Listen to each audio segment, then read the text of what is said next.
Arifwala air defense radar. In this complex, you see how it looked before, blown up, image, and after, really blown up. Next. Now coming to Sargodha airfield. Remember, this is one of their important airfields, wherein they have a lot of assets, F-16s, other assets which they keep getting, training institutes. And we have stuck this airfield. It is not, if you zoom in here, then one impact point here on the runway and second impact point of our weapon, precision weapon on the runway. And if you see this blown up repairing going on, same here. Next. Raimiar Khan. This is the area we have struck. A deep strike out here and one complex here. So this is how it looked before, and the same, you see a big crater, another crater here, and this complex, after strike, neutralized. Next.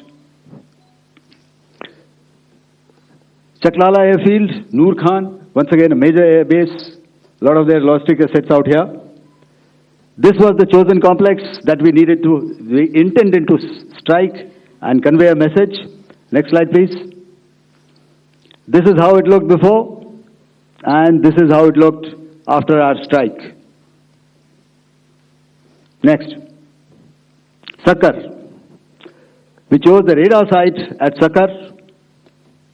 This is the radar site, and after it was struck, this is the aftermath, completely burnt out.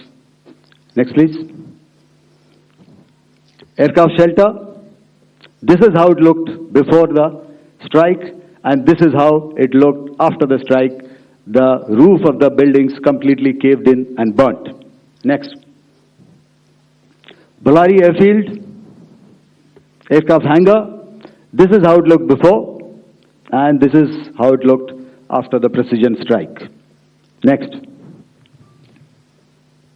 Jacobabad, aircraft hangar, and this is how it looked after. Next.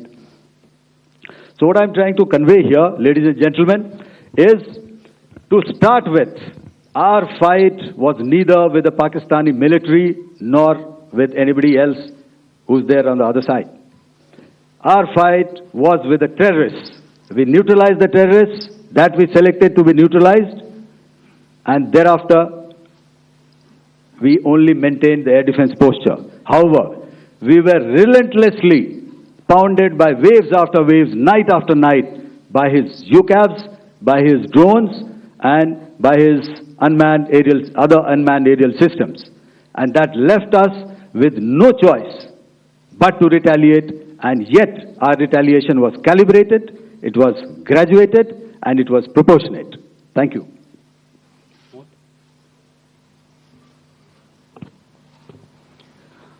Good evening, ladies and gentlemen. In the aftermath of the cowardly attacks on innocent tourists at Pahalgam in Jammu and Kashmir by Pakistani-sponsored terrorists on 22nd April, the Indian Navy's Carrier Battle Group, surface forces, submarines and aviation assets were immediately deployed at sea with full combat readiness in concert with the joint operation plan of the Indian Defence Forces. You may be aware that we tested and refined tactics and procedures at sea during multiple weapon firings in the Arabian Sea within 96 hours of the terrorist attack. The aim was to revalidate our crew, armament, equipment and platform readiness to deliver various ordnance on selected targets precisely. Thereafter, our forces remained forward deployed in the Northern Arabian Sea in a dissuasive and deterrent posture with full readiness and capacity to strike select targets at sea and on land, including Karachi at time of our choosing. The forward deployment of the Indian Navy compelled Pakistani naval and air units to be in a defensive posture, mostly inside harbors or very close to the coast, which we monitored continuously. The Indian Navy maintained seamless maritime domain awareness throughout the duration and was entirely aware of the location and movement of Pakistani units.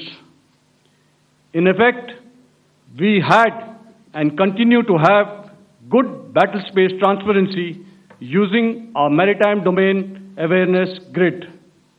As you are aware, our response has been measured, proportionate, non-escalatory, and responsible from day one. Accordingly, the calibrated approach considered all options, including the ability of the Indian Navy for offensive action from and at sea. As part of this escalation control mechanism, the application of force by the Navy was planned in a synchronized manner in coordination with the Army and Air Force, the highlight being teams from the three services working closely in an integrated manner.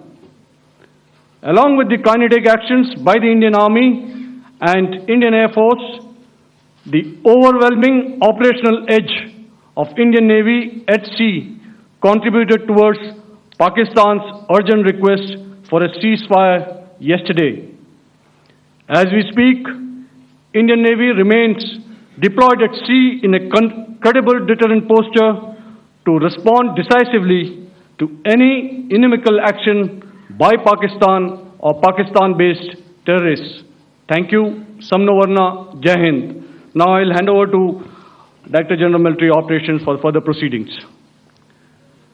Ladies and gentlemen, on the 10th of May, in the morning, even as we were getting into a huddle to wargame the events of the previous night, a routine exercise, I received a message on hotline from my counterpart in Pakistan seeking my willingness to communicate.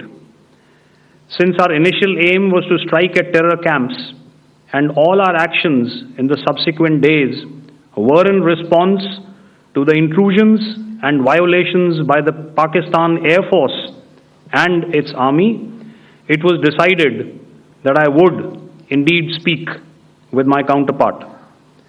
You are already aware, I've seen it being covered on national television, that my communication with the Pak DGMO was conducted at 15:35 hours yesterday and resulted in cessation of cross-border firing and air intrusions by either side with effect from 1700 hours 10th of May after he proposed that we cease hostilities. We also decided to further speak on the 12th of May, that's tomorrow, at 1200 hours, to discuss the modalities that would enable the longevity